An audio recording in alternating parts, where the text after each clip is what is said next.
In the history of At-Tabari, we learn that Muhammad was suicidal before the first verses of the Quran were revealed to him. During one of his annual pagan religious retreats, a spirit appeared to him and said, "Muhammad, you are the messenger of God." Muhammad then ran home to his wife Khadija and begged her to cover him. He was so terrified that he contemplated suicide. We read in At-Tabari, volume 6, page 68, "He, Muhammad, said, 'I had been thinking of hurling myself down from a mountain crag. But he appeared to me, as I was thinking about this, and said, Muhammad, I am Gabriel, and you are the messenger of God. Then he said, Recite. I said, What shall I recite? He took me and pressed me 3 times tightly until I was nearly stifled and was utterly exhausted. Then he said, Recite in the name of your Lord who created. And I recited it. Then I went to Khadija and said, I have been in fear for my life." Notice that Muhammad was already suicidal when Gabriel started revealing the Quran to him. Gabriel had appeared to Muhammad, terrifying him and causing him to think about killing himself, and only then did Gabriel give him the opening verses of Surah 96. But Muhammad was also suicidal after Gabriel began revealing the Quran. According to Ibn Ishaq's Sirat Rasulullah, our earliest detailed biographical record on the life of Muhammad, page 106, Muhammad wanted to kill himself even after the revelations started, because he believed that he was possessed by an evil spirit.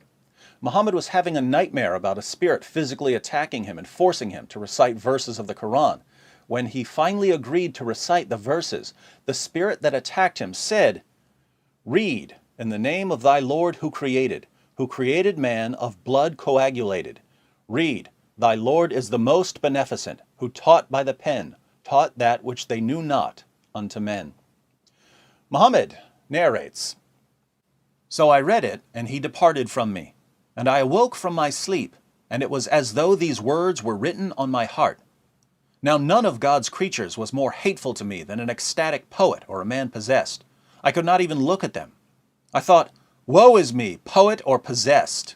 Never shall Quraysh, that's Muhammad's tribe, say this of me. I will go to the top of the mountain and throw myself down, that I may kill myself and gain rest. So I went forth to do so, and then, when I was midway on the mountain, I heard a voice from heaven saying, O Muhammad, thou art the apostle of God, and I am Gabriel." So Muhammad received the revelations, but after his encounter with Gabriel, he was convinced that he was possessed by an evil spirit. Since he didn't want his tribe to know that he was possessed, he decided to kill himself. But Gabriel stopped him. Gabriel had his work cut out for him, however, because Muhammad had a habit of trying to jump off a cliff whenever he was feeling bad. When Muhammad's wife Khadija saw that her husband was suicidal, she and her cousin Waraka talked to him and convinced him that he wasn't possessed. He was a prophet of Allah. But Waraka soon died and the revelations suddenly stopped. Guess who decided to kill himself? Let's find out in Sahih al-Bukhari, number 6982. But after a few days, Waraka died, and the divine revelation was also paused for a while, and the prophet became so sad, as we have heard, that he intended several times, we're talking about multiple occasions, to throw himself from the tops of high mountains, multiple mountains, and every time he went up to the top of a mountain in order to throw himself down, notice that he actually set out to kill himself numerous times, Jibreel, that's Gabriel, would appear before him and say, O Muhammad, you are indeed Allah's messenger in truth, whereupon his heart would become quiet and he would calm down and would return home. So Gabriel had to regularly calm Muhammad down to keep him from plunging to his death. And whenever the period of the coming of the revelation used to become long, he would do as before, he'd head for a cliff. But when he used to reach the top of a mountain, Jibreel would appear before him and say to him what he had said before. Notice that this happened over and over again. Whenever Gabriel didn't show up with a new revelation, Muhammad would climb a mountain in order to kill himself. What can we learn about Muhammad from these passages? Assalamu alaikum and hello to my non-Muslim viewers. Today I'm going to be refuting a very specific story about the Prophet Muhammad. I'm going to be refuting David Wood, where he says that the Prophet Muhammad tried to commit suicide. So here we go. As you've seen in the clip before this, that David Wood cites three sources. Those three sources are Sahih Bukhari, Ibn Ishaq, and Al-Tabari. So let's start with Al-Tabari. According to the history of Al-Tabari, Volume 6, it's alleged, page 86, I believe, or page 86 or 87, I believe. The story goes that that Gabriel first started coming to the Prophet Muhammad, and then later on Gabriel didn't come, so the Prophet Muhammad was so sad by Gabriel not coming, or the revelation stopping for a period of days, that he tried to commit suicide by throwing himself off a cliff or a mountain. So according to Al-Tabari, Prophet Muhammad tried to commit suicide by throwing himself off a cliff or a mountain because Gabriel stopped coming to him. So now I looked into those narrations. Well, first of all, you don't even have to, in order to discount the story, you don't even have to look at the isnad or the chain of transmission, or what Hadith scholars have to say, or what Muslim scholars have to say about that story. You don't even have to do that. You don't even have to go that far. Just look at the source he's citing. He's citing Al-Tabari, the history of Al-Tabari. And I have Al-Tabari's book right here, the volume 1 of Al-Tabari's book, and what does Al-Tabari say about his sources? What does he say about his work? According to Al-Tabari, pages 170. According to Al-Tabari, volume 1, pages 170 to 171, he warns people that his books are filled with authentic and inauthentic stories about the Prophet Muhammad. So, in other words, Al-Tabari is admitting that his history books of Islamic characters, or his history books regarding biblical characters and Muslim characters, according to Al-Tabari's own admission, he has authentic stories and inauthentic stories. He has true stories about the Prophet Muhammad, and he has false stories about the Prophet Muhammad. So, but then you might be saying, well, why did Al-Tabari include it into his book if it's just fiction, if it's false, if it's fictional? Doesn't the criteria of embarrassment apply here? And no, it doesn't, because Muslim historians recorded whatever they heard. They didn't care if it was true or not. They just wrote it down. So of course Al-Tabari, Ibn Ishaq, and let's not get into Ibn Ishaq right now. We'll just stick to Al-Tabari. So of course Al-Tabari would write down any kind of story he heard. He didn't care if it was true or not. His job was just to collect the story and write the story. And again, you don't even need to go into Hadith sciences and what Muslim scholars have to say about it and the chains of transmission. You don't even have to go that far. Al-Tabari refutes himself. Al-Tabari is admitting that his stories are sometimes true and sometimes false, and this is a false story. So just look at the source he's citing. He's citing Al-Tabari, and Al-Tabari is a weak source. Muslim scholars don't accept it as authentic. And Al-Tabari even admits that he didn't always collect true stories. Muslim scholars have not always accepted Al-Tabari's narrations. That's why we need the isnad, or we need the chain of transmission to figure out if these stories are true or not. And according to the chain of transmission, the story of Al-Tabari is false, because there are two weak narrators in that story.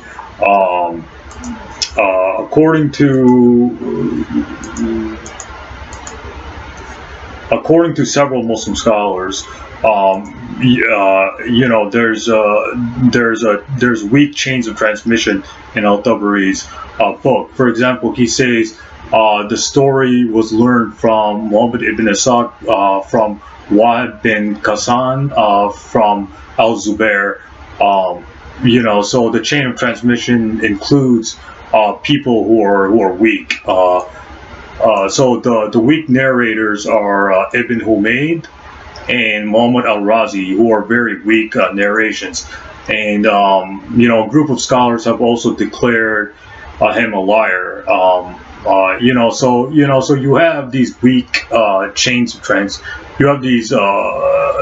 weak chains of transmission in in Al-Tabari's book.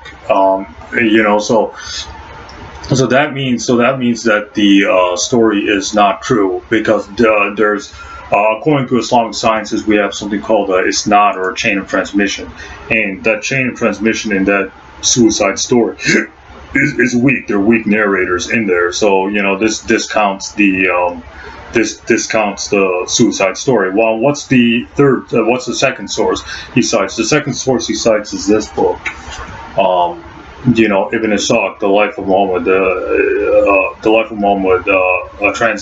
a translation of Ibn Ishaq Sirat Rasulullah, translated by Alfred Guillaume.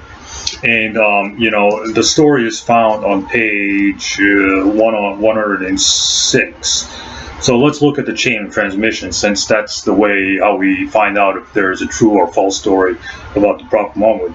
Now, when I looked at the chain of transmission, it says Wahab bin Qasim told me that Ubayd said, and that's it. That's a chain of transmission. So notice how there's missing gaps in the isnad, or the chain of transmission. All it says is Wahab bin Qasim told me that Ubayd said to him. So there's holes, or there's holes in the chains of transmission. There's missing gaps in the chain of transmission, and according to the paragraph above it, it says Wahab bin Ghassan, a client of the family of Al-Zubair, told me. So basically, according to the chain of transmission in Ibn Ishaq and Al-Tabari's book, Al-Zubair is the chain of transmission that narrates the story. If we go to Al-Tabari, it says Ibn Ishaq from Wahab bin Ghassan, the free man of the people of Al-Zubair, who heard it from Abdullah ibn Abu Zuhair. So Abu Zuhair is in the chain of transmission. So what have Muslims Muslim scholars said about Al-Zubair? Is he authentic? No, he isn't, because I have this book called A Biography of the Prophet of Islam in Light of the Original Sources and Analytical Study, Volume 1. So let's look at what Muslim scholars have to say. Now, according to page 153 of this book, and again, I'm reading from Biography of the Prophet of Islam in Light of the Original Sources and Analytical Study, Volume 1, and this is by Dr. Mahdi Razaqullah Ahmad. So this is a very handy source about learning about early Islam and stuff like that. Anyways, it says on page 153, in any case, the Prophet, peace be upon him, was disturbed by the cessation to the extent that some biographers thought that he wished to throw himself down a cliff. But as Sheikh Albani is for those of you who don't know, Sheikh Albani was a great hadith scholar. He was a great Muslim scholar, he was a great hadith scholar. Sheikh Albani has pointed out that this is not a hadith, rather it's a statement of Zuhri. It is against the character and personality that the messengers are endowed with. And the footnote, it says you can find Albani's discussion about this in Da'if al-Nai Hadith Nin Nabi was Sira, page 40. So according to Sheikh Albani, this is not a hadith. This is not a saying or action. This so-called suicide story is not a saying or action of the Prophet Muhammad, peace be upon him. Rather, it's a statement of Zuhri. So it just says that Zuhri, heard the story and he passed he told the story. So there's no chain of transmission going all the way back to the Prophet Muhammad. It's just Zuhri narrating a story. We don't know where Zuhri got that story from. We don't know if his sources behind that story are reliable or not reliable. Now, the third source David Wood mentions is Sahih Bukhari, and this is found in Sahih Bukhari, Hadith number 6467. So I think David Wood's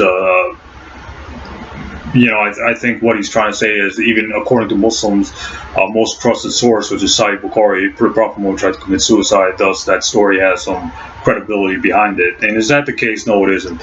Now, notice how in Sahih Bukhari 6467, it says that as we have heard. So, the hadith is saying that as we have heard. It's not saying that, we know that the Prophet Muhammad tried to commit suicide because the Prophet Muhammad said, I tried to commit suicide. No, it is, the wording is, as we have heard. So, so this story is nothing more but hearsay. It's not, it just, they heard the story. It doesn't, there's no chain of transmission going all the way back to the Prophet Muhammad, peace be upon him. So, according to Ibn Hajar, and Ibn Hajar wrote a commentary on Sahih Bukhari, and Ibn Hajar was a prominent Muslim scholar, was a very important Muslim scholar back then. But anyways, he says, according to Fath al-Bari is a commentary on Sahih Bukhari, volume 19, page 449, he says, the one who says, as we have heard, fi ma balagh na is al-Zuri. This means the sentence that has reached us, as if from the reports of the Prophet, whom be the peace and blessings of Allah. In this narration, it is from amongst the unattributed reports of Zuri, and it's not fully linked. So basically, what Ibn Hajar is saying is that there's a broken chain of transmission going back to Zuri. So, So according to Ibn Hajar, this narration is not fully linked, or the chain of transmission doesn't go all the way back to al-Zuri.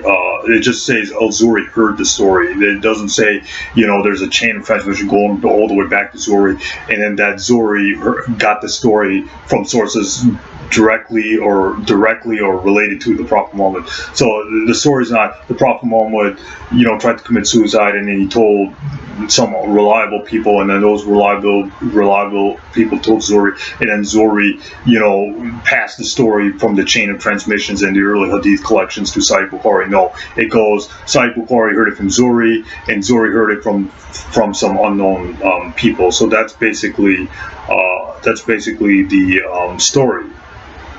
So according to other sources, there's the story goes that they heard the story of the Prophet Muhammad trying to commit suicide. It's not that there's no fully connected chain of transmission to validate that story. And this is found in Sheikh Albani's book, and this is also found in other people's books. For example, Ibn Hajar, like I said, and then there's other Muslim scholars who have discounted the story. For example, Abu Shama al-Muqdisi said that this is a statement from al-Zuri or someone else other than Aisha. And in that phrase, it is what has reached us. The story just goes back to al-Zuri. It does not go back to the Prophet Muhammad or anybody directly related to the Prophet Muhammad. It just says, well, al-Zuri heard it. That's pretty much about it. And again, Sheikh Albani talks about this, in his book and stuff like that. So even Ibn Ehteshaam, in Ibn Ehteshaam volume 1, page 252 to 253, says he just heard the story from Ibn Ishaq, and he doesn't give any kind of chain of transmission. So even Ibn Ehteshaam,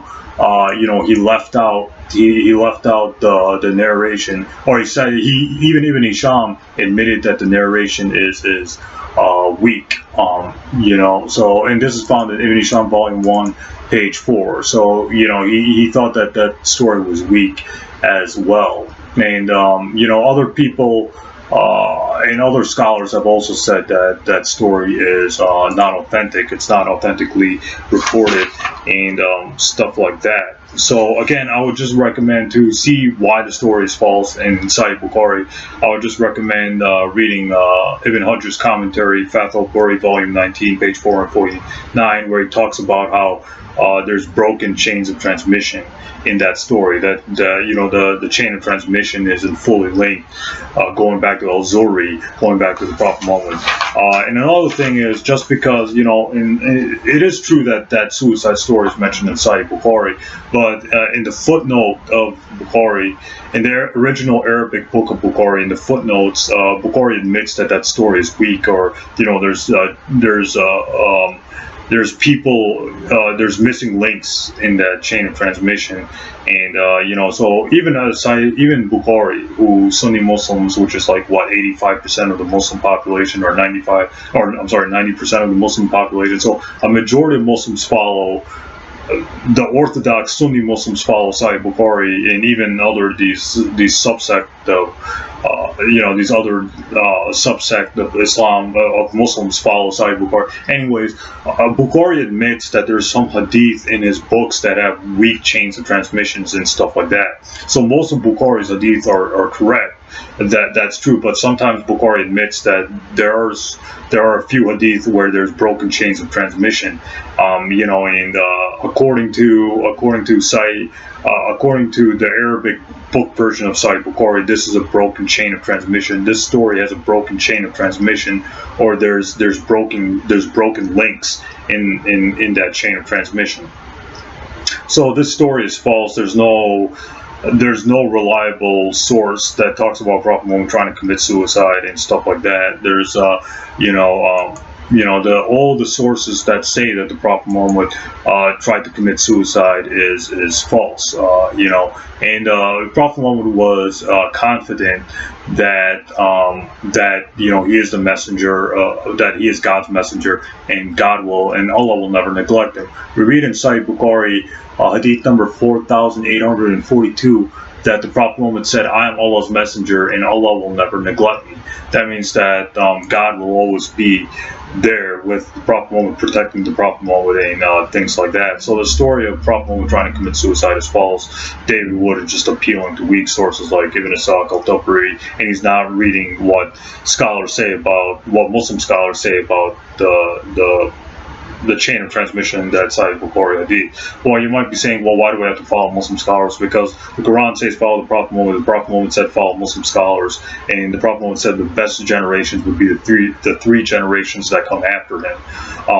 So Ibn Hajar Ibn Hajar would be a Muslim scholar, and even early Muslim scholars like Ibn Ehteshaam and stuff like that, even they admitted that that this story is weak, and there's no fully connected chain of transmission going all the way back to the Prophet Muhammad. It just goes to al-Zuhri, and al-Zuhri says, well, he just heard the story. So anybody before al-Zuhri could have just made up that story and told him. And then Ibn Ishaq and al-Tabari could have written it down, and then that could have passed to Bukhari, and Bukhari, just wrote down what al-Zuhri thought. But then Bukhari himself admitted that there's no fully chain of transmission going all the way back to the Prophet Muhammad. So the story of Prophet Muhammad trying to commit suicide is false. But David Wood just, he'll never. I think he understands, but he just wants to push his argument for some reason. That's why I think there's no point in interacting with him, because no matter how many times you tell him Ibn Ishaq and al-Tabari, and there's weak stories in Ibn Ishaq and al-Tabari and things like that, and he's not reading hadith commentaries. No matter how many times you correct him, he'll just keep repeating the same argument over and over and over again. And to a lesser extent, Sam Shimon and James White do this too. So that's why I say there's no point in interacting with them, because I think they get it, but they just want to keep repeating the argument. So there's no point in directly addressing them. So this is my indirect address to David Wood using that suicide story. So that suicide story is false. There's no fully connected chain of transmission in Ibn Ishaq and al-Tabari and in Sahih Bukhari. So that's all I want to say about that. Thanks a lot.